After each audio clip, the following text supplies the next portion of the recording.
C, or heat number 2, groups A versus C. KA Jr. ready for action. John Antonino on the left, Ashton Wood on the right, and it's a quick start. Oh man, lots of contact in the middle. Benham Abernathy's gonna get spun around on the Holtz DD machine. Or no, that's Emerson Lane. Emerson Lane in the 850 goes around in front of the field in the 850. And there were a few more. It all looked like the first one to break formation there was Valentino Santillan on the Paralyn. And it almost looked as though one of the speed concept karts, maybe Ashton Woon, didn't quite get going as quickly as everyone else wanted. And that is why Santillan was so quick to break, and then that backed everybody else up behind them, potentially. But certainly it ended up with a domino-style effect. And unfortunately, it was the number 850 kart of Emerson Lane for the Hots driver development team that ended up the odd man out. And we've got a new second place driver, Max Cristea, behind Theo Salomao. Theo Salomao, Cristea, Woon, Antonino, Dupuis, Santillan, Malcoop, Fernandez, Walcott, and Forrest Adams in kart 808. Another driver from the Mooresville, North Carolina area. Home track, and you can hear somebody's exhaust not sounding wonderfully healthy on the sort of the ambient noise that we've got from our camera crew here. And we've got a new leader. It's Ashton Wood for the Speed Concepts team. And Antonino and Cristea now wheel to wheel for third position. Dupuis is there in fourth. Antonino saying to Cristea, come on, what are we doing? Work together. Dupuis side by side with Santillan just behind him. So you've got Speed Concept, Orsalon Racing, MPG Motorsport, Jay Howard Drive Development, Nash, Paralyn, Mike Doty Racing, SLR, SLA Karting, Brandon Jargerak. We've got 9 teams in the first 9 positions in this race so far. Marco Samut, Escotto and Vasquez down the back of the field. They also involved in that first corner collision, but I believe everyone is still racing, everyone's still running. New leader halfway through turn number 8. Theo Salomao, by the time he gets to the exit of turn number 8, yeah, he's just about leading. Here comes Nate Dogg. Nate Dupuis up the inside, he takes 2 for 1 going into turn number 9 and loses both positions going through turn number 11. Pretty standard, really. Quite a bit, indeed. Standard for just the back and forth action this track has already given us so much of. Now as Santillan ends up being the one riding the train down the leaderboard.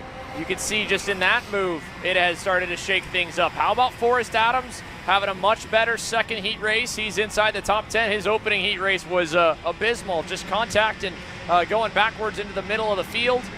And for Theo Salomao, I mean, this is going just as Daytona did, almost perfectly according to plan.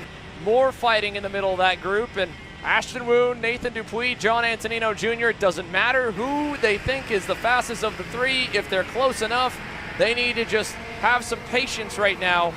But unfortunately, that won't be the case. Dupuis with a send in 11.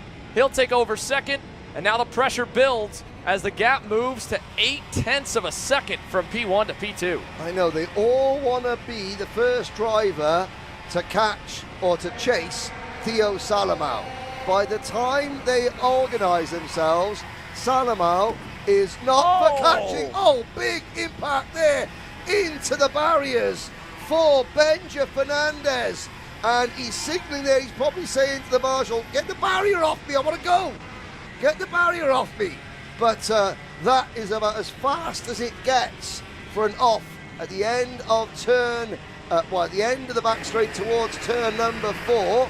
And we'll see soon if Benja is okay. Well, he's okay, he was signaling to the marshal.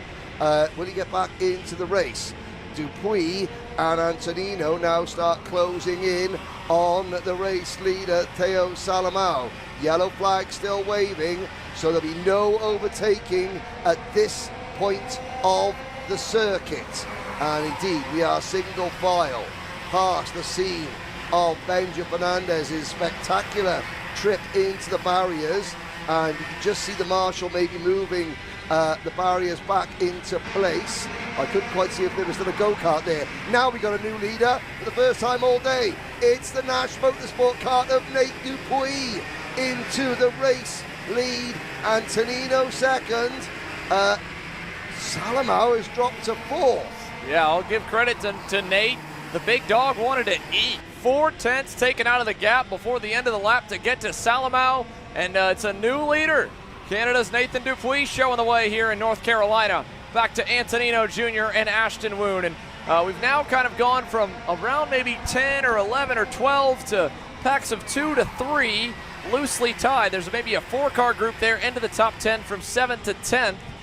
Trailing with Grayson Walcott, who's also, like Forrest Adams, having a much better second rotation through these heat races, cracking the top 10 for what I believe may be the first time today. New leader in this race, right now at least, Antonino now going by on Nathan Dupuy. Still a lot of racing to go. Again, we talk about how short these races are, but the KA Masters race, it looked much like a main event, Henry, in heat number 1, where they waited till the final few laps and then began to fight. And well, some of the younger classes, the youthful exuberance has had them racing like the last lap, every lap. Another move. Woon now the new leader up the hill with 5 to go. But nobody's really defending the race lead. I think they just they understand that, look, you know, someone's going to come past me. I'm going to slot in behind, and my turn will come later on in the race. You know, that's twice now we've seen the lead change hands without much defense from the driver being passed. It's just like, okay, well, you know, no one makes the move into turn number 8. Now, a little bit of defensive driving from the 7th place kart, number 847, Edgar Rodriguez, but they're not out of it yet. So you've got this lead group of 6, then another group of 6 from 7th back to 12th. That'll be Rodriguez, Gutierrez, Adams, Walcott, Kennedy, and Martin Yaramillo for the U-Race team. And then another gap back to 13th and 14th. Rodolfo Levine Jr. and the numbers 868 kart of Connor Coursey, the Drive Your Line kart sport driver out of Mississippi. Oh, Antonino, and this time Dupuy wasn't prepared to just let him go. They fight wheel to wheel, and now the leader may have a slight advantage. Well, I say a slight advantage, 2 kart lengths. No, make that 1 kart length, make that back to nothing. Yeah, they're going to keep going at it. This time, Antonino sending Dupuy to the weeds. That'll bring Salomao, Cristia, Santian. He goes all the way back to 6th. Right where you stopped there, Henry, at Connor Coursey in 14th.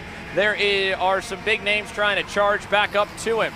Isaac Malcutt, Cole Medeiros, 4th and 9th off the grid, involved in the same incident, I believe, that may have taken Benja Fernandez out just at the side of our cameras. Fernandez, of course, into the wall, his race over. Malcutt and Medeiros charging back through the field. They are 15th, 16th, and a second and a half away from most of the next group of drivers. But if the leaders fight like this and continue to fight like this, anything could happen, and there could be more shuffling on the left side of your screen. At least for the last lap, though, the top spot has remained the same. Ashton Woon, I say that, he gets a second and a half from Salomao, and he's going to go bouncing through the dirt. And it's Max Cristia who picks up the pieces there. Salomao to the high side, Antonino into 3rd, and Woon is going to get beaten, bruised, and pushed all the way back to the 6th spot in just 3 corners. Ooh. That was a move and a half from Salomao. It could have gone a lot worse for both of them. I mean, Woon will be saying, well, how could it go a lot worse? I was leading and now at the back of the lead group. Well, it's better to be doing that than being in the barriers, which is what the potential was there, because Salomao really committed, and he committed hard to that move. Certainly there was no half measures there from Theo Salomao. But Max Cristea was just there. Now Cristea defending. We've got a lap and a half to go. Woon a little bit wide. Santian right there at the back of the top 5. Can he make anything happen? Cristia has parked the bus beautifully there through turn number 9. Nowhere for Salomao to go. Last turn, same situation. Antonino's going to try and run the high side as Cristia keeps momentum, and Antonino's going to make it stick all the way up to the wall the second. 1 to go into turns 1 and 2, and the cavalry have arrived. We've now got 10 karts in a line. Make that 11, potentially 12 back to Jaramillo. No, it's 11 in a row. Out of turn number 4, Antonino has the lead at turn 4. Salomao is second, right, Antonino. There's going to be a big move here from Theo Salomao. Oh, Antonino covers his line. Dupuis trying to go around the outside. Nate Dogg into P3 on Cristea. Now what can Salomao do? He's setting up Antonino for a move. Will he cut across and try and make the move going into the final corner? Antonino defends going in. The undercut, the drag race to the line. Antonino! He got it! And by a whisker.